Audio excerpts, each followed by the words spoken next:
하나님 감사합니다.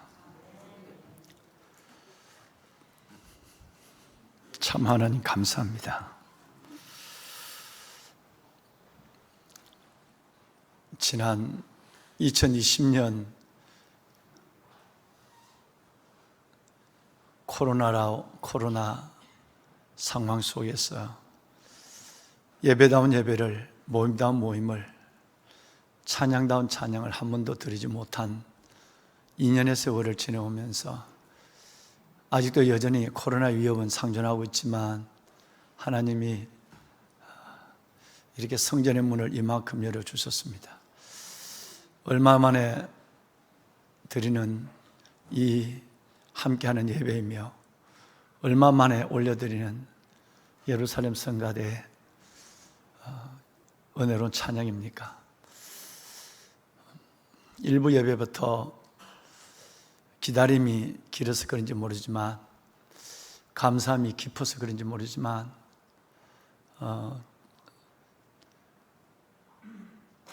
참 감사한, 목이 메일 정도로 감사함을 이겨낼 수가 없을 정도입니다.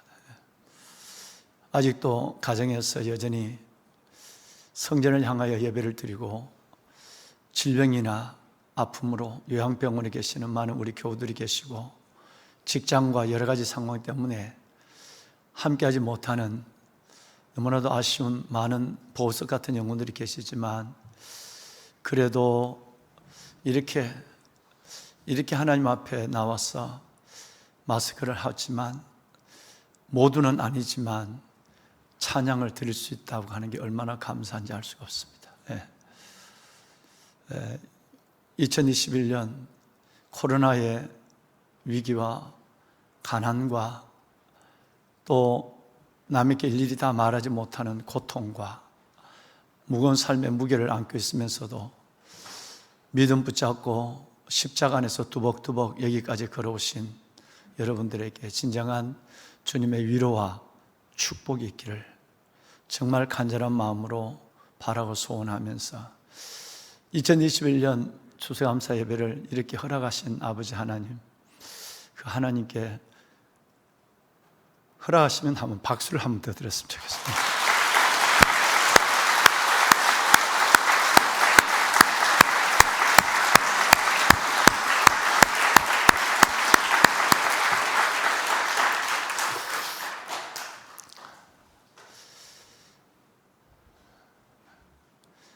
그리스도의 말씀이 너희 속에 풍성히 가하여 모든 지혜로 피차 가르치며 권면하고 시와 찬송과 신령한 노래를 부르며 감사하는 마음으로 하나님을 찬양하고, 또 무엇을 하든지 말에나 일에나 다 우리 주 예수 그리스도의 이름으로 하고, 그를 힘입어, 우리 주님을 힘입어 하나님 아버지께 감사하라. 네. 그렇습니다. 정말 하나님께서 우리에게 주신 그 은혜에 허락하신 삶을 우리는 받아 안고 살아가지만, 때로는 이 감사를 잃어버리고 마음에 적은 불편함이 일어날 때가 참 많죠. 왕안의 보석 같으신 여러분, 요한복음 3장 16절은 성경 전체의 요절입니다. 그 한 절의 짧은 말씀 안에 그리스도를 통한 우리에게 보내준 아버지의 사랑, 영멸의 자리에서 영생을 이끄신 하나님의 그 어마어마한 메시지와 약속이 들어있습니다. 그래서 구원의 복음이라고 3장 16절을 얘기합니다. 그런데 말씀 올린 골로새서 3장 16절은, 요한복음 3장 16절이 구원의 복음이라고 하면 골로새서 3장 16절은 행복의 복음이에요. 그래서 구원받은 하나님의 백성이 하나님은 하나님의 품 안에서 우리가 정말 행복하고 주님의 살아계심을 누리고 우리 주 예수 그리스도의 생명의 주되심을 자랑하며 살기를 원하십니다. 구원받은 요한복음 3장 16절이 이제는 내 안에서 감사로 행복한 삶을 당당히 누리고 보여주며 자랑하며 살아라 라고 하는 것이 하나님이 말씀을 통해 우리에게 주시는 하나님의 뜻입니다. 감사하는 마음으로 하나님을 찬양하고 또 무엇을 하든지 말에나 일에나 다 예수의 이름으로 하고 그를 힘입어 하나님 아버지께 감사하라.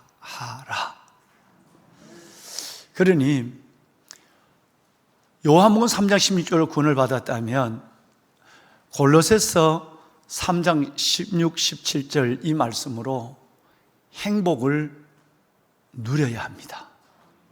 여기에는 감사와 찬송, 여러분 이 말씀이 계속 우리를 은혜 가운데 이끌고 있는 것이죠. 행복한 사람은 가진 것을 사랑하고 불행한 사람은 갖지 못한 것을 사랑한다라는 말이 있습니다. 맞는 말인 것 같습니다. 행복한 사람은 아쉽고 아프고 어렵고 안 된 것이 많지만 내가 이렇게 지금까지 살아온 그 은혜, 허락하신 하나님의 삶에 대한 그 감사가 내 안에 있고 내게 주신 것이 너무 소중해요. 그래서 가진 것을 사랑하니까 저절로 감사가 됩니다. 불행한 사람은 그 많은 걸 줬지만 아담 컴플렉스, 에덴 컴플렉스 모든 걸 다 줬는데 갖지 못한 하나 선악과 이것 때문에 마음이 섭섭하고 불평하고 그래서 갖지 못한 것을 사랑하기 때문에 불행합니다. 보배로운 여러분, 사람이 스스로 불행하다고 느끼는 것은 내가 얼마나 행복한 존재인지 느끼지 못할 때 불행한 것이지 소유의 문제는 아니라는 얘기예요. 행복은 소유에 있는 것이 아니라 깨달음에 있는 것이에요. 내가 얼마나 많은 걸 가지고 있는가, 아버지로부터 얼마나 많은 걸 받았는가 생각하면 행복하고 내가 갖지 못하는 컴플렉스 하나, 아담 컴플렉스 하나 그 하나에 박혀 있으면 나는 불행한 삶으로 살아갈 수밖에 없는 것이죠. 소유의 문제가 아니라 깨달음의 문제입니다. 돌아보면 정말 바쁘고 힘든 코로나의 상황에 살아온 가운데도 하나님은 홀로 귀한 일을 하셨습니다.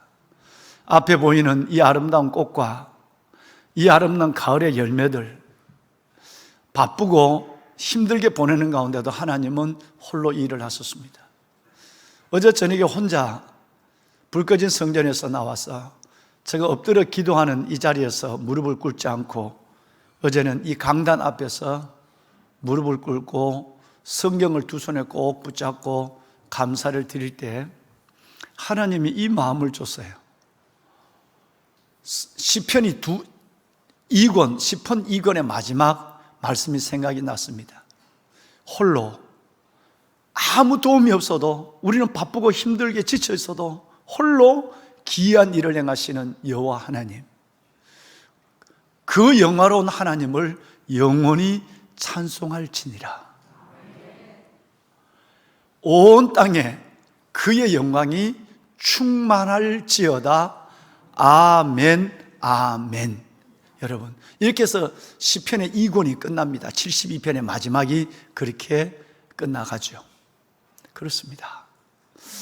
하나님은 우리가 힘든 가운데 그때마다 성령의 위로를 줬고 그래도 엎어지지 아니하고 다시 일어나 걸어갈 수 있는 용기를 주시고 이렇게 이만한 믿음을 주시고 이만한 건강을 주시고 이만한 형편을 줘서 오늘 11월 21일 추수감사절 예배를 감사함으로 드릴 수 있는 은혜를 주었습니다. 홀로 귀한 일을 행하신 하나님의 영화로운 은혜인 줄로 믿습니다. 보배는 여러분, 감사는 행복의 조건입니다. 감사는 은혜의 표현입니다. 감사는 기적의 문입니다. 정말 그렇습니다. 여러분, 감사하는 그 감사의 보따리를 풀어보면, 행복의 보따리를 풀어보면 감사, 낭만, 시, 그리고 기쁨, 그리고 더 하나가 여러분 노래, 찬양이 행복의 보따리 안에 들었습니다. 시편 95편 2절 말씀해 보면, 오라 우리가 감사함으로 하나님께 나아가 시를 지어 즐거이 노래하자, 이렇게 됐어요. 여러분, 시편의 기자의 이 행복을 우리는 지금 눈으로 보고 있는 거거든요. 그런데 이 행복은 그의 행복이 아니라 우리도 이렇게 네 가지를 가지고 행복하기를 원해요. 첫째는 감사, 두 번째는 시는 낭만이요, 여러분, 시인은 바람의 색깔을 칠하는 분이에요. 그러니까 없는 것을 있는 것처럼 볼 수 있는 눈을 가진 사람이 시인이에요. 그래서 감사, 시, 기쁨, 즐거움, 그리고 노래예요. 이 행복의 보따리를 풀어놨는데 그 행복의 보따리의 맨 위에 있는 것이 뭐냐 하면 감사예요. 감사. 할렐루야. 그래서 감사하는 것은 행복의 조건입니다. 행복을, 여러분, 감사를 옮겨놓지 않으고는 그 안에 있는 이 아름다운 행복, 기쁨과 노래를, 즐거움을 꺼낼 수가 없어요. 맨 위에 있는 것이 바로 감사예요. 감사. 행복의 보자기 안에 맨 위에 있는 것이. 그래서 감사는 여러분, 행복의 조건입니다. 또한 감사는 은혜의 표현입니다. 다윗이 어느 날 갑자기 여러분이 받은 은혜가 다윗의 가슴에 밀려 들어온 거예요. 그래서 기도의 자리에서 기도를 시작하기 전에 그가 번쩍 손을 들고 이렇게 말을 합니다. 기도인지 말인지 하나님께 드렸으니까 기도로 봐야 하지만 그 입에서 저절로 가슴에서 이런 감사가 터져 나왔어요. 은혜의 표현이 나타났단 말이에요. 주님, 도대체 나는 누구이고 내 집은 무엇이길래 나를 여기까지, 오늘까지 이렇게 은혜로 세워주시고 살게 했습니까? 라는 고백을 사무엘하 7장 18절에 나옵니다. 이때부터 이제 그 다음부터 18절, 19절부터 마지막 쭉까지 가면 위대한 다윗의 기도가 나와요. 그 기도의 시작이 뭐냐면 은혜를 아는 은혜를 아는 감사로서 기도의 문을 열어요. 하나님, 도대체 나는 누구이며 내 집은 무엇이긴데 뭔데 나를 이렇게까지 살게 하시고 여기까지 오게 하여 주었습니까? 라는 것이에요. 그러므로 감사는 은혜의 표현입니다. 그리고 감사는 기적의 문이에요. 기적의 시작입니다. 늘 말씀을 나눴지만 여호사밧 왕이 은혜를 받아서 온 백성과 더불어서 말씀과 찬양과 말씀의 예배 중심의 삶을 전국적으로 부흥을 일으키고 있을 때, 여러분, 모압, 암몬, 마온의 나라가 힘을 합해서 적군이 쳐들어왔습니다. 졸지에당한 일이지만 도리가 없는 거예요. 여러분이 요절을 암송한 것처럼 우리를 치러오는 이 큰 무리를 대적할 능력이 없고 어찌할 줄도 모르고 무엇만 오직 주만 바라보나. 여러분, 벌써 야베스가 지난 지가 꽤 됐는데 기억하시네요. 여러분, 그렇습니다. 그 심령이, 아사의 심령이 여호사밧의 심령에 졸지에 당한 거니까 이 무리를 대적할 능력도 없고 어떻게 할 줄도 알지 못하고 주만 바라보고 있는 거예요. 그런데 그냥 뻔히 주만 바라보는 것이 아니라 예루살렘 성가대처럼 노래하는 사람들 몇 명을 불러서 군대를 이루어서 가운을 입혔어요. 가운을 입히고 브라가 골짜기가 내려다 보이는, 적군이 까맣게 밀려오는 그 브라가 골짜기에 적군들이 보이는 높은 산에 올라가서 그가 하는 일은 하나님 앞에 감사의 찬양을 드린 겁니다. 그래서 여러분, 이렇게 찬양합니다. 찬송 가사가 오늘 뭐냐면 여호와께 감사하세, 여호와께 감사하세, 그의 인자심이 영원함이로다. 할렐루야. 너무너무 아름다운 찬양을 예루살렘 성가대가 오늘 온 천지에 진동할 찬양을 들려준 것처럼 감사의 찬양을 여호사밧의 찬양대가 감사의 찬양을 브라가 골짜기를 바라보면서 이 찬양을 드렸는데, 놀라운 것은 역대하 20장 22절 말씀해 보면 이 찬양이 시작되었을 때, 즉 감사의 찬송이 울려 퍼질 때, 감사가 나타났을 때 하나님은 복병을 두어서, 그 브라가 골짜기에 복병을 두어서 모압과 암몬과 세일의 모든 주민들을 쳐서 진멸했다 그랬어요. 할렐루야. 여러분, 참으로 귀하고 귀하신 여러분, 감사가 얼마나 우리가 가질 수 있는 축복인지. 감사는 행복의 조건입니다. 감사는 은혜의 표현입니다. 감사는 기적의 시작입니다. 감사의 찬송이 퍼질 때, 그때에 시작될 때에 하나님의 손이, 기적의 손이 나타나기 시작했어요. 복병이 나타났단 말이에요. 여러분 앞에 있는 수많은 인생과 삶의 가정의 문제가, 여러분이 하나님 앞에 이렇게 감사, 기도, 감사, 찬양을 드릴 때 하나님이 여러분 속에 살아계신 역사를 넘어, 민족을 넘어, 여러분 모든 형편을 넘어 역사하신 하나님의 기적을 보는 큰 축복이 이 가을 여러분의 삶 속에 가득 나타날 줄로 저는 확신합니다. 아멘입니다. 여러분, 오늘 감사는 멋진 한 이름 없는 여인을 저는 여러분과 함께 나누고 싶습니다. 어느 날 지체가 높은 사람, 참 의롭고 말씀을 붙잡고 살아가는 경건한 사람, 별명을 붙이면 구별된 삶을 살아가는 사람, 바리새인 시몬이 예수님을 자기 집에 초대해서 식사를 대접합니다. 근데 그 자리에 초대받지 아니하는 불청객 한 여인이 나타나는데, 그냥 보통 여인이 아니라 이 여인은 이름이 기록되지 않고 그 여인의 삶을 대신하는 부끄러운 이름을 가지고 있는 죄 지은 여인, 죄 많은 여인이라고 하는 공통적 인식을 가지고 있는 이 율랑 여인, 성윤리가 깨끗지 않는 이 여인이 부르지도 않았는데 그 자리에 나타났습니다.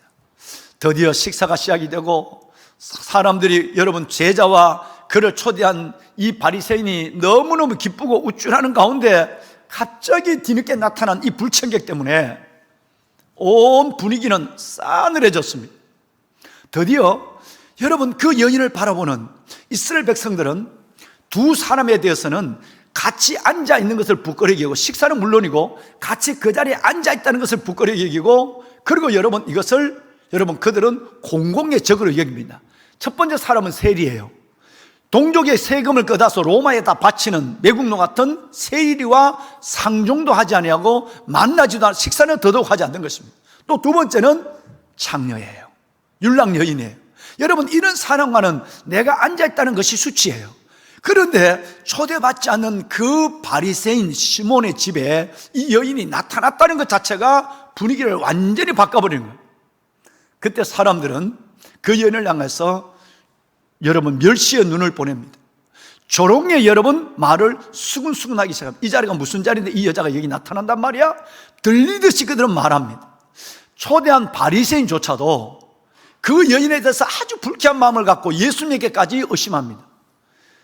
이분이 메시아라면, 이분이 선지자라면, 이분이 정말 하나님의 아들 예수라면 지금 와는 이 여자가 어떤 여자인 줄 알아야 될 텐데, 이 여자가 어떤 부정한 여자인 줄 모르고 그 여자가 가까이 오는 걸 용납한단 말이냐? 오늘 읽으신 내용이 그렇게 기록되어 있습니다.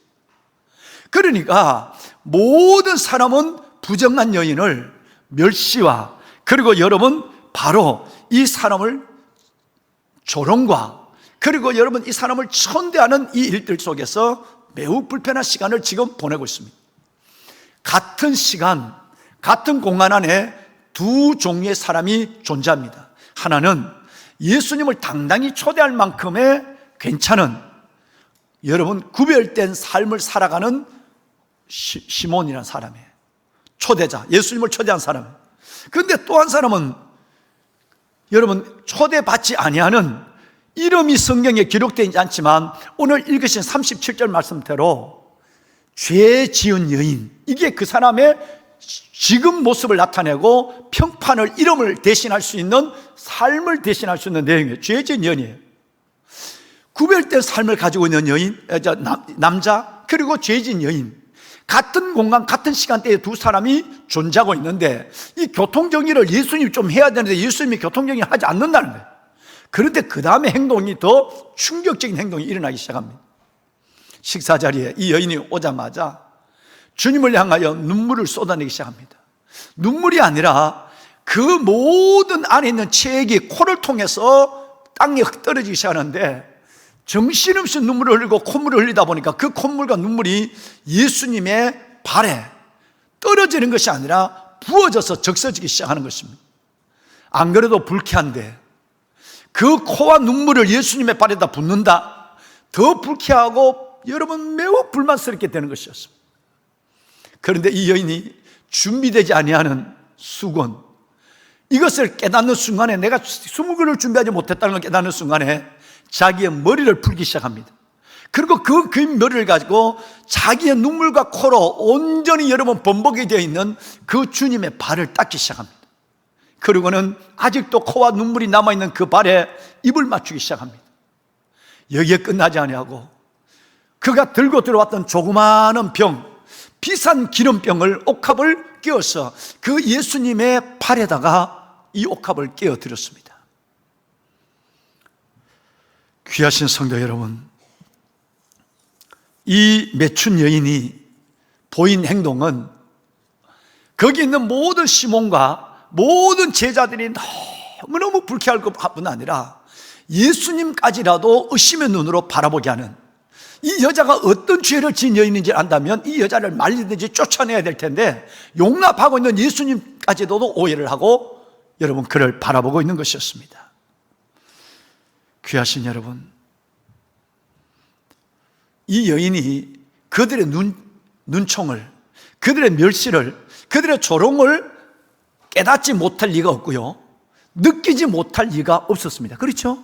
사람은 다 알아요. 들어올 때부터 저 여자 이런 눈으로 자기가 울고 머리털로 닦고 입을 맞추고 옥합을 깨는 이 과정 속에서 그들이 보이는 불평과 눈총을 이 여인이 모를 리가 없고 느끼지 못할 리가 없는 거예요. 그러나 이 여인은 예수 그리스도 이분이 내 어마어마한 죄를 그가 완전히 용서해 주시고 죄 없다고 인정하신 예수 그리스도의 그 놀라운 사죄의 기쁨과 감격과 감사가 가만히 있을 수가 없는 거예요. 그래서 자기는 눈물을 흘리고 그 발을 씻을 뿐 아니라 입을 맞추고, 그리고 여러분 옥합을 깰 수밖에 없는 그의 행동은 거기서 구원받은 하나님의 백성, 내게 영원한 생명을 주신 하나님의 은혜에 대한 감격으로 이루어지는 자연스러운 그의 신앙 고백과 같은 행동이었습니다. 쉽게 말씀을 드리면 시몬이 예수님께 자기 마음을 표현한 방법은 식사를 대접한 것이었습니다. 그런데 이 여인이 자기가 받은 은혜, 내가 받은 은혜를 예수께 표현하는 방법은 자신의 모든 삶을, 귀한 것을 다 바쳐드리는 행위였습니다. 나중에 이 얘기를 듣고 주님은 놀라운 얘기를 합니다. 얘들아, 주님이 그것을 다 듣고 눈으로 보고 있으니까요, 유명한 비유를 하죠. 돈을 빌려주는 채권자가 두 사람에게 돈을 빌려줬다. 한 사람에게는 우리말로 5천만 원을 빌려줬고 빚을 줬다는 거예요. 또 한 사람에게는 500만 원을 빌려줬. 성경대로 얘기하면 500데나리온과 50데나리온이에요. 그러니까 한 사람에게는 5천만 원을 빌려주고 한 사람에게는 500만 원을 빌려줬는데 어느 날 보니까 이들의 상황이 아주 어려우니까 이 주인이 자비가 있어요. 그래서 주인은 두 사람을 불러놓고 너희들의 형편을 알고 내가 이만해서 이걸 없어도 살 수 있는 입장이 되었으니 오늘부터 너희가 전혀 채무자가 아니라는, 내 모든 것을 내가 너희의 모든 빚을 내가 변제해 줬다라고 변제를 선언했어요.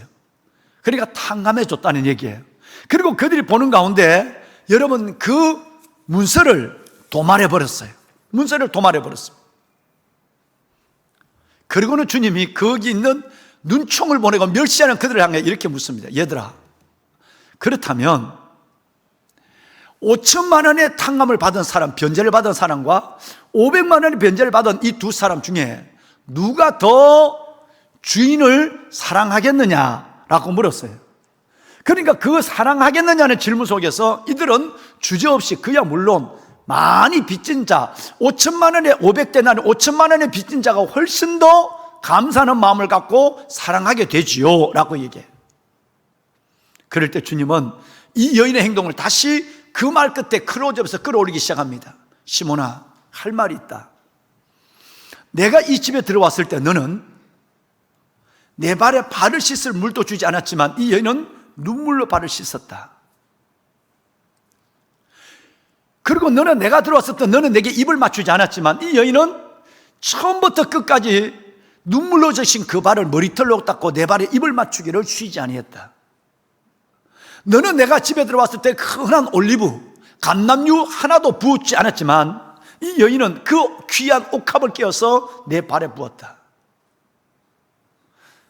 너희들과 이 여인 누가 더 나를 사랑하느냐? 라고 하는 질문을 하게 된 것입니다.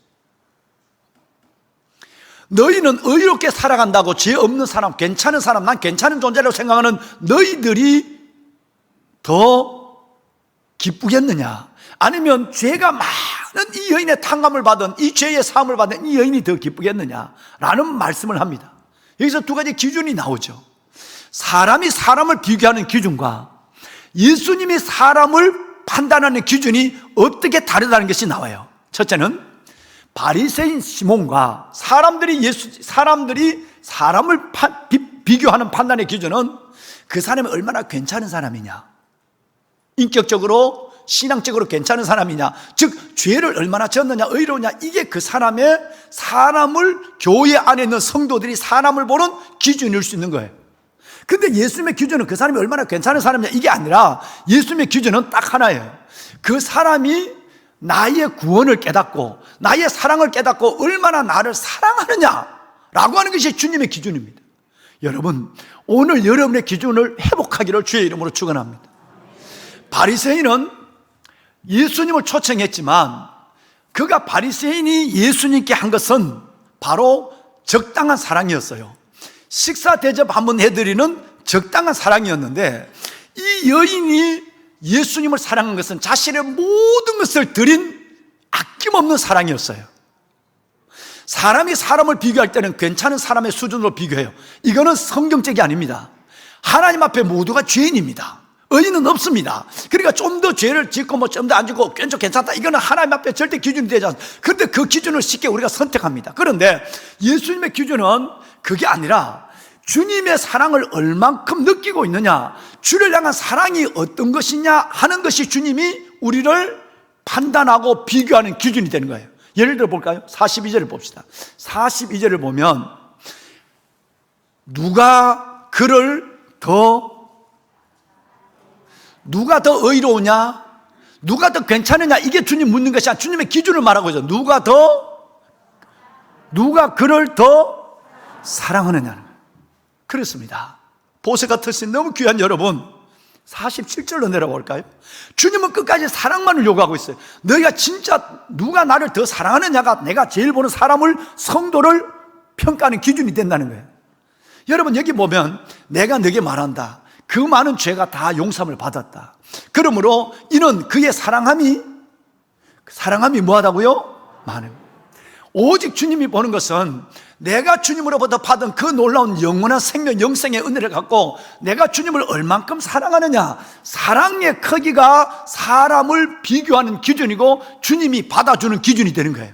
그런데 우리는 이 기준은 내려놓고 얼마나 괜찮은 사람이냐, 얼마나 의로우냐, 내가 얼마나 주님을 위해서 요만큼 사랑을 가지고 가느냐, 이것을 갖고 주님 앞에 내 얼굴을 내세우려고 생각하고 사람 앞에 보이려고 생각하고 있는 우리의 이 기준을 오늘 옮겨놓을 필요가 있다는 것입니다.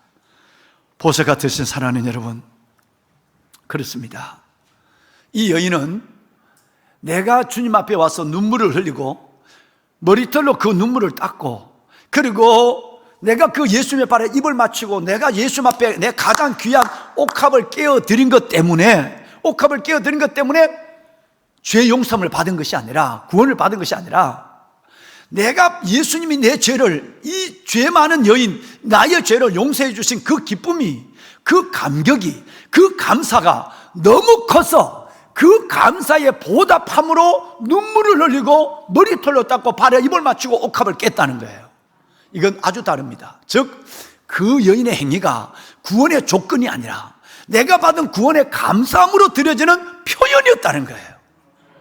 오늘 또 많은 사람들은 믿음으로 구원을 받는 이 구원의 진리를 모르는 사람들은 자칫하다 보면 이 여인이 우울했기 때문에, 눈물을 흘렸기 때문에, 머리로 닦았기 때문에, 이 발에 입을 맞췄기 때문에, 옥합을 깼기 때문에 구원을 받았다, 구원의 조건을 생각하면 큰일 납니다.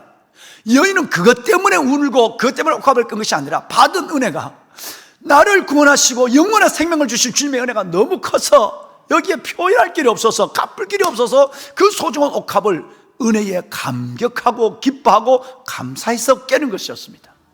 여러분, 이 은혜가 오늘 우리의 영혼을 지배할 수 있기를 바랍니다. 보배로 사랑하는 여러분, 그러므로 이 여인의 눈물은 어떤 눈물이었을까요? 그러므로 여러분, 이 여인의 눈물은 기쁨의 눈물이었어요. 그러므로 이 여인의 눈물은 감격의 눈물이었습니다. 그리고 이 여인의 눈물은 감사의 눈물이었어요. 그리고 그 행위는 이 모든 것에 대한 행위였습니다. 놀라운 일이 있습니다. 참 놀라운 일입니다. 이 여인이 내가 기름을 붓는 것은 감사해서 그냥 예수님의 발에다 기름을, 옥합을 깼는데, 이것이 하나님의 놀라운 사실을 나도 모르게 한 행동이 하나님의 놀라운 일들을 내가 했다는 것을 증거하는 것이 되었다는 거예요. 무슨 얘기냐면, 여러분, 예수님이 누구지요? 메시아입니다.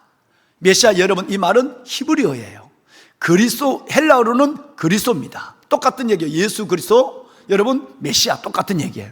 그런데 메시아라는 이 말을 우리말로 번역하면 기름 부음을 받은 자라는 뜻이에요. 예수님이 기름 부음을 받은 자예요. 왕으로, 선지자로, 제사장으로 기름 부음을 받은 자예요. 근데 이 여인이 지금 눈물로 그 발을 적시고 그 입을 맞추고는, 그리고는 자기의 그 옥합 기름을 부었거든요. 내가 뭣도 모르고 한 이 행위가 예수 그리스도를 메시아됨을 인정하는 놀라운 신앙의 표현이 됐다는 거예요. 할렐루야! 얼마나 놀라운 은혜가 아닐 수가 있을까요?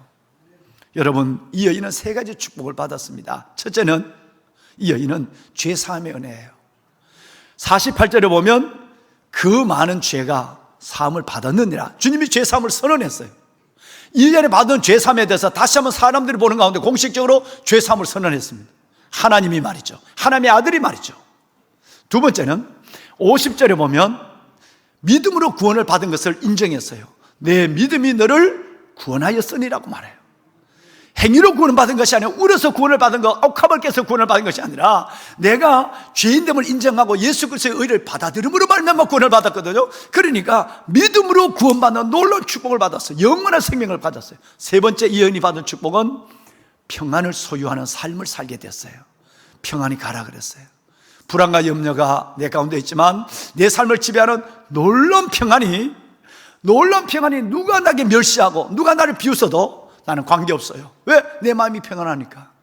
이 틈에서 여러분에게 한마디 좀 부탁을 좀 드려야 되겠어요. 아니, 여러분, 이 말씀을 좀 함께 나눴으면 좋겠어요. 여러분도 어떻게 하다가 담임 목사가 꼭 기도해야 될 사람이 새벽을 깨우지 않으면 제가 전화를 할 때가 있습니다. 집사님, 우리 새벽을 깨우면 좋겠어요. 그러면 이분이 서떡 대답을 안 하고 이렇게 얘기할 때가 사람의 종류가 많아요. 목사님, 알겠습니다. 제가 조금 있다가 기도의 자리에 나가겠습니다. 새벽에 깨우겠습니다. 그 왜요? 이러면 내가 지금 사업이 어려운데, 내가 어려운데 나가면 사람들이 저것 봐, 뭔가 안 되니까 주여 살려달라고 나온 거다. 사람들이 그렇게 욕할 것 같아서 제가 좀 이따 나가겠습니다. 또 그저께 수능을 쳤거든요. 아니, 온 교인이 애들 이름을 여기다 올려놓고 기도하는데 애비가 교회를 새벽을 안 깨워. 그래서 내가 전화를 하니까 뭐라고 하는지 아세요? 세상에, 목사님, 수능이 끝나면 나가겠습니다. 왜? 그러니까 목사님, 지금까지 내가 수능에 고3인데도 새벽 기도 안 하다가 지금 나가서 수능 불과 며칠 안 나가놓고 보름도 안, 그때 보름도 안 나면 열흘밖에 안 나면 열흘 안 가놓고 나가면 속 보일 것 같아서 나는 못 나가겠습니다. 또 어떤 사람, 집사님, 이래도 기도하지 않겠어요? 하나님만이 도와줄 수밖에 없는데 내 몸에 무서운 암을 가지고 있는데도 새벽을 안 깨우나? 담임 목사는 매일 이름을 적어놓고 불러가며 기도하는데, 목사님, 제가 조금 이따 나가겠습니다. 왜? 사람들이 내가 암 걸려서 나가면 그렇지, 암 걸려서 내가 나오지, 나는 그래서 창피해서 못 나가겠습니다. 그래, 아직도 운짐이 덜 달다, 아직도 덜 급한 거야. 여러분이 하나님 앞에 나와서 예배를 드리거나 기도하는 자리에서, 아니면 찬양하는 자리에서, 아니면 교사로서 어떤 봉사의 삶을 살아갈 때 누구를 의식합니까? 이 여인은, 제가 길게 말씀을 올렸지만, 이 여인은 그 사람이 바리새인, 단순한 집이 아니고 바리새인의 집에 들어왔다, 이거 자체가, 이거는 뺨을 맞을 일이고 쫓겨나갈 일이에요. 사람들의 멸시와 조롱, 눈총과 업신여김을 한 몸으로 다 받아요. 모를 리가 없다고 그랬잖아요. 그런데도 주님을 향한 시선, 내가 주님의 받은 은혜가 너무 커서 누가 뭐라고 그러면 어때? 여러분, 시험 들어서 기도 자리에 못 나오고, 시험 들어서 찬양 못하고, 시험 들어서 예배 잘 못 나온 여러분이 되지 않기를 주의 이름으로 축원합니다. 그런 것 말고 여러분, 이 여인은 모든 것들을 바라보며 내려놓고 오직 주님을 향하여 받은 은혜를 생각하며 누가 뭐라고 그래도 뒤를 붙잡아도 앞을 막아도 나오는 거예요. 이 믿음이 진짜 믿음이에요. 이 은혜가 있길 바랍니다. 말씀을 마무리하겠습니다. 여러분, 제가 총각 때에 신학교 다닐 때 참 가난하게 살았어요. 제가 개척교회를 섬기면서 왔을 때, 제가 이제 4학년이 됐으니까 이제 학보사가 기자를 했는데 학보사 편집장을 했어요. 그러니까 학보사 장학금도 끝났어요. 4학년이니까 3학년까지만 주거든요, 그게. 그렇죠. 또 동학교에 있다가 저 부천 역곡에 있는 여러분 대성교회, 그 목사님이 와서 오라고 해서 거기 가니까, 여러분 거기는, 그 교회는 장학금은커녕 내 아침을 못 줘요, 아침을. 그래서 돌아가신 이상희 권사님이 매일 아침마다 식빵 하나를 내게 갖다 놨어요. 아침에 이상희 권사님이 걸어놓은 식빵 하나와 우유 하나가 하루 종일 내 양식이었어요. 돈이 없으니까. 나의 옷은 군복을 까맣게 염색한 사지 군복 하나가 봄부터 겨울까지의 었습니다. 여름에도 산기도 갈 때 그거 입고, 봄에도 가을에도 겨울에도 물론 그거. 가난한 신학생이 그렇게 살아왔습니다. 그저께 총장과 학교 이사들이 인사를 왔길래 내가 이 아이들, 지금 아이들이 MDB 과정인데 몇 명이냐, 그 후배 총장 보고 이 아이들 장학금을 어떻게 주고 있느냐 라고 몇 가지 물었어요. 목사님, 요즘은 그래도 학교에서 반을 장학금을 주는 거예요. 누구든지 MDB 대학원 과정 가서 목사가 되겠다면 학교에서 여러분 560만 원 중에 반을 학교에서 주는 거예요. 엄청 행복하죠. 내가 지금 태어나야 되는 건데. 근데 여러분, 그래 마지막 학기가 4학년이 문제입니다. 이게 4학년이. 그랬는데 개척교회를 섬기다 보니까 동학교회 이영호 목사님이 원로 목사님으로 우리 교회를 1년에 몇 분 참석합니다. 이 제자를 뒤에서 지켜보시오. 여러분, 근데 그 교회에서 내 학자금은 모든 걸 다 대줬어요. 근데 개척교회로 마지막 4학년 때 옮기다니까 먹을 것조차 없는 거예요. 여러분, 역곡역에서 안양까지 1시간 40분을 걸읍니다. 왕복에서 여러분 3시간 20분을 걷습니다. 그런 가난했거든요. 그러는데 그때 어느 날, 여러분, 제가 빈 조그마한 연립주택 거실이니까 얼마나 크겠어요? 한 3평 되나요? 강대상을 놓을 자리가 없어요. 그러니까 조그마한 보면대만 놓고 있었는데, 거기서 있는데 어느 날 내게 하나님의 큰 은혜가 왔어요. 생각해 보니까 4학년 마지막 학기까지 온 것이 은혜야. 여러분, 좀 남의 일이지만 아멘을 좀 하시면 어쩌요. 여러분, 내 같은 인간이 주님을 영접하고 주의 종이 되겠다고 벌통만 100통을 가지고 온데 돌아다니던 사람이, 목사 안 된다고 도망다니던 천국 산으로 도망다니는 사람이, 여러분 뒤늦게 내가 신학을 하고 주의 종이 되겠다고 한 것도 에베네셀, 여기까지 도와준 은혜예요. 그리고 여러분 1학기부터 4학년까지, 그래서 마지막 학기는 우리 형수님이 금반지와 폐물을 다 파니까 21만 원이에요. 그래서 우리 형수의 폐물과 금반지를 다 팔아서 그 21만 원을 가지고 20만 8천 원 등록금을 냈어요. 여러분, 그러니 우리 형수의 금반지를 다 팔았지만 그런 형수가 있다는 것도 감사하잖아. 그렇잖아. 그리고 마지막 학기를 등록금을 냈다는 것도 감사하고, 이 개척교회를 섬기면서 지금까지 내가 굶을 줄지 않고 몸무게는 비록 50kg밖에 안 나가지만 여러분 이렇게 삐쩍 말랐지만 살아있는 것이 감사하잖아. 에베네셀이에요. 하나님이 여기까지 도왔어요. 남만큼 부유함이 없고 하지만 에베네셀. 또 가만히 생각해 보니까 지금도 하나님이 과거부터 지금까지 에베네셀로 여기까지 왔다면 오늘 하나님이 내 손을 붙잡고 이 머스마, 이 청년 신전도사를 하나님이 너 안에 내가 있다, 임마누엘, 하나님이 나와 함께 하시다, 임마누엘의 은혜로 나와 함께 하신 은혜가 또 너무 크잖아. 그러니까 그것도 또 감사한 거예요. 지금까지도 감사하고 오늘도 감사하고.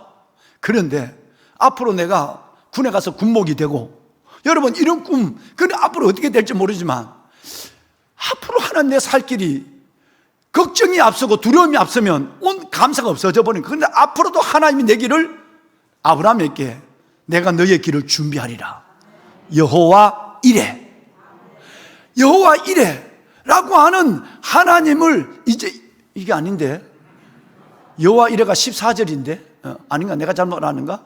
22장 14절이 여호와 이레요. 아브라함에게 하나님께서 마지막 시험을 하고서 이제야 너가 나를 경외한 줄 알았다 그러면서 이제 그 이름을 여호와 뭐라고? 이래. 그러면 임마누엘, 에베네셀은 과거부터 지금까지 하나님의 은혜에 대한 감사예요. 임마누엘은 오늘 내 손을 붙잡고 내 삶을 이끌어 주시고 내 삶을 책임져 주시는 오늘에 대한 감사예요. 여호와 이레는 앞으로 내 길을 인도하시는, 내가 알지 못하는 미래를 이끌어가시는 하나님에 대한 감사예요. 그래서 선불 감사가 여호와 이레예요. 그래서 내 안에서 이걸 어느 날 배는 고픈데 이 말씀이, 새 말씀이 내게 들어와. 아마 들은 사람이 있을 거예요. 하나님 감사합니다. 에베네셀 지금까지 지켜준 과거의 은혜 감사합니다. 임마누엘 동행해 주신 은혜 감사합니다. 앞으로 내 길을, 군대를 가든 어디를 가든 내 일생을 하나님이 지켜주실 걸 믿고 여호와 이레, 내 길을 예비하신 하나님 감사합니다. 여러분, 그래서 하나님께 감사를 했어요. 어젯밤에 설교 이 원고를 마무리하면서 내가 가만히 생각하니까 놀라운 지혜가 왔어. 그 청년을 지금까지 60대 중반이 되도록 하나님이 여기까지 인도하여 주셨고, 15번째 교회를, 이 아름다운 교회, 보석하던 여러분을 섬기게 하고, 그리고 여러분 앞으로도 내 인생이 어떻게 될지 모르지만 하나님이 그만할 때까지 살게 하시고, 너무너무 에베네셀의 은혜, 오늘 임마누엘의 은혜, 미래에 대한, 불확실한 미래에 대한 하나님의 나를 위해 예비하신 은혜에 대한 감사가, 선불 감사가 가는 거예요. 그래서 가만히 생각해 보니까 첫 글자를 따라 보니까 뭐가 되냐면 에이미가 돼. 에이미. 보여요? 애자는 뭐예요? 첫 머리죠? 에베네셀. 과거에 지금까지 하나님의 은혜에 감사. 임자는 뭐죠? 임마누엘, 오늘 나와 함께 하신 하나님 은혜에 감사. 그 다음에 이자는 뭐죠? 여호와 이레. 여호와는 하나님이 있으니까 이레는 준비한다. 여러분의 앞길을 하나님이 준비해 주신 여호와의 이레의 미래에 대한 감사. 할렐루야. 그래서 어제 가만히 그걸 다 옛날에 청년 때 적었던 에벤에셀, 임마누엘, 승호야 마지막이 뭐지? 그렇지, 여호와 이레 딱 적어놓고 보니까 글자가 세 자가 딱 눈에 들어온 거야. 에임이지 뭐. 에임이지 뭐. 에이미의 감사. 과거와 현재와 미래에 대한 하나님의 감사예요. 따라합시다. 에이미 감사. 에이미 감사. 이따 또 인사할 때 옆에 사람 일단 한번 1차 인사를 합니다. 옆에 있는 사람과 에이미 감사. 에이미 감사. 에이미 감사. 뭐 감사라고요? 에이미 하다 보니까 무슨 여성 걸그룹 이름 같이. 예. 여러분 이거 평생 잊지 말으면 안 돼. 여러분 이 말씀에 붙잡혀서 담임 목사가 지금까지 살아왔다. 앞으로도 하나님이 여호와 이레로 인도할 거예요. 여러분의 삶을 그렇게 축복할 에이미. 그래서 하나님의 에이미. 그래서 에이미를 적었어요. 이거는 세상에 어디도 없는 거야. 담임 목사가 만들어낸 거야. 이게. 여러분 잊어버리지 말고 이 감사를 가슴에 버리지 말라고. 감사를 잊지 말라고. 이 감사 속에 은혜가 있고 이 감사 속에 기적이 있고 이 감사 속에 행복이 있단 말이에요. 그러니까 에이미. 일부 예배를 드렸는데서 성가대 딸이, 우리 청년이 나가길래 성가대 보고 물어봤어. 무슨 감사? 이렇게 엘림 성가대가 하고 나오네. 그 딸이 맨 밑에 나와. 딸아, 너 이리 와봐. 너 무슨 감사? 그러니까 세상에, 그렇게 내가 에이미 했는데도 이 젊은 아가씨가 뭐 이러고 있어. 우리 여기 청년들만 대답해봐. 무슨 감사? 청년만 하라고 그러니까. 에이미가. 여러분, 여러분의 인생이 바뀌어질 거예요. 여러분의 삶에 하나님의 임재가 있을 거예요. 부족하고 부끄러운 목사를 여러분 지금까지 인도하신 하나님이라면, 여러분 지금까지 보내주신 하나님의 그 놀라운 과거의 은혜, 오늘의 감사, 미래에 대한 하나님에 대한 그 이끄심의 감사를 가지고 나간 여러분을 왜 기억하지 않으시겠습니까? 에이미 감사로 하나님의 살아계심을, 아버지 하나님의 그 영광을 마음껏 경험하고 여러분의 삶의 인생이 하나님 앞에 작은 에덴과 천국을 이뤄가는 멋진 삶의 증거 있는 생애가 되기를 주의 이름으로 축원합니다. 옆에 있는 사람 한 번 더 인사해야 돼. 에이미 감사. 에이미 감사. 에이미 감사. 우리 찬양 한번 합시다. 너무 잘하는 아니 하나 잊어버렸어. 여호와 이레는 뭐라고 그랬지? 미래에 대한 하나님에 대한 감사거든요. 미래에 대한, 그렇게 인도하실 거예요. 믿는 대로 될 거니까. 믿는 대로 될 거예요. 근데 미래 할자 내 자를 감아보는, 여러분 어느 날 떡 있는데 내가 한문을 좋아하니까 올레자를 딱 하나 했어. 올레자 보이죠 앞에? 올레자에 쓰려면 제일 먼저 뭐부터 그려야 되지? 어떻게 알았어? 어려운 걸. 여러분, 내가 한문을 이렇게 보는데 그렇게 수천 번, 수만 번 봤던 한문인데 올레자를 보니까 완벽한 십자가가 가운데 있는 거야. 여러분도 그렇게 보이나? 완벽한 십자가 보여. 십자가의 균형도 맞아. 이게 뭐 이런 십자가가 아니라 위에는 짧고 밑에는 긴 십자가. 우리 교회 정답이 십자가 있잖아. 근데 그 십자가 옆에 사람이 3명이 있어. 3명이 보이면 좋은 눈이고 2명만 보이면 결코 그런 눈이다. 여러분, 3명의 사람은 보여요? 사람 인자가 3개 보여요? 그런데 나는 청년 때 이 올레자를 보고 십자가부터 쫙 꺼놓고 왼쪽에 있는 것은 과거에 나를 인도하신 용백이야. 오른쪽에 있는 것은 지금 나와 함께 하신 나야. 맨 밑에 있는 것은 미래의 내 삶을 이끌어갈 하나님이야. 나야. 할렐루야. 그래서 여기는 저라고 하는 사람이 예수 그리스도 앞에 붙어있는, 그리스도를 끌어안고 있는 내 안에 과거의 나, 미래의 나, 현재의 나, 미래의 내가 오직 십자가 앞에서 다가온다. 할렐루야. 너무 무리한 해석인가? 여러분, 나는 지금 40년 전에 내가 지금 이 얘기를 한 거, 40년 전에 이걸 깨닫고, 그래서 나는 올레자를 쓸 때마다 너무너무 기쁨이, 일단은 십자가를 꺼놓고 보는 거야. 그리고 하나님, 과거에 나와 함께 하신 하나님 감사합니다. 오늘 나와 함께 하신 하나님 감사합니다. 미래도 함께 하신 하나님 감사합니다. 할렐루야. 여러분, 에베네젤, 임마누엘, 여호와이레. 할렐루야. 우리 찬양합시다. 가사를 띄워주세요. 날 구원하신 주 감사. 날 구원하신 주 감사. 모든 것 주신 감사. 지난 추억이 내 감사. 주 내 곁에 계시네. 향기로 봄날에도 감사하지만 무더운 여름에도 이제는 감사할 수 있고, 외로운 가을에도 감사할 수 있고, 추운 겨울에도 감사할 수 있어요. 하나님, 눈물로 감사. 나의 영혼 평안해. 여러분, 응답하신 기도에 감사합니다. 하나님 감사합니다. 거절하신 것, 응답되지 않은 것도 감사합니다. 헤쳐나온 풍랑 감사. 모든 것 채우시네.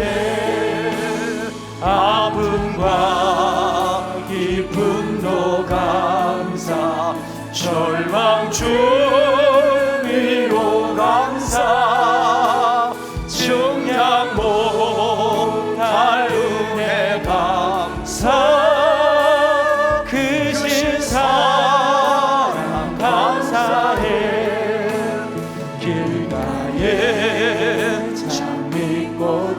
삶에 가시가 남아있고 내 삶에 아픔이 있어도 하나님 감사합니다.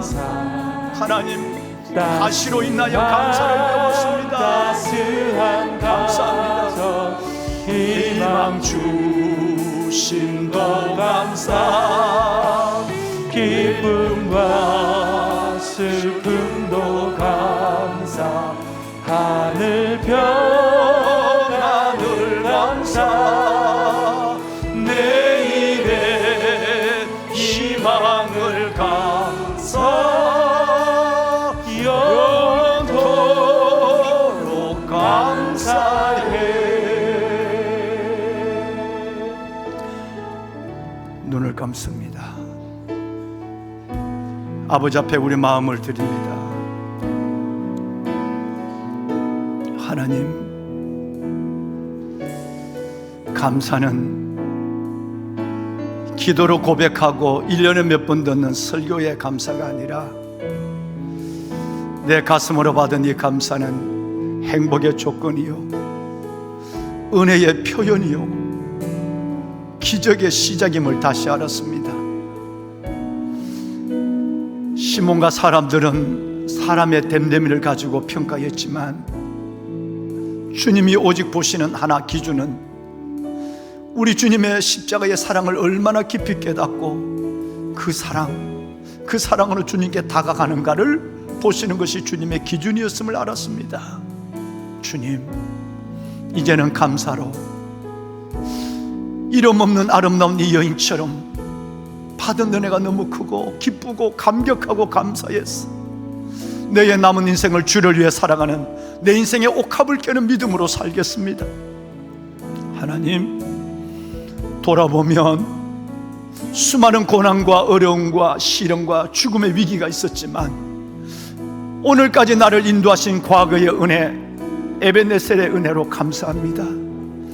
임마누엘의 하나님, 오늘 내 손을 잡아주시고 코로나의 상황이나 육신의 아픔이나 어려운 문제 속에서도 여전히 넘어지지만 아주 쓰러지지 않도록 주의 손으로 나를 임마누엘로 붙잡아 주신 오늘의 은혜에 감사합니다. 하나님, 나의 갈 길을, 나의 삶의 미래를 내가 알 수 없습니다. 그러나 아브라함에게 여호와 이레를 약속하시며 내가 너의 길을, 내가 너의 미래를 준비하여 주리라, 내 길을 예비하시고 이끄시는 여호와 이레의 하나님, 미래적 하나님의 은혜를 두고 감사를 드립니다. 하나님, 에이미의 감사가 내 가슴에서 떠나지 않게 하여 주시고 내 삶 전체에서 에이미의 감사를 놓지 않는 은혜를 허락하여 주시옵소서. 예배하는 하나님의 자녀들 위해 이 에베네셀 임마누엘 여호와 이레의 감사의 삶을 허락하심으로 감사의 기적과 영광과 은혜를 보는 미래를 이들에게 베풀어 주옵소서. 감사합니다. 감사합니다. 감사합니다. 예수님의 이름으로 기도드리옵나이다.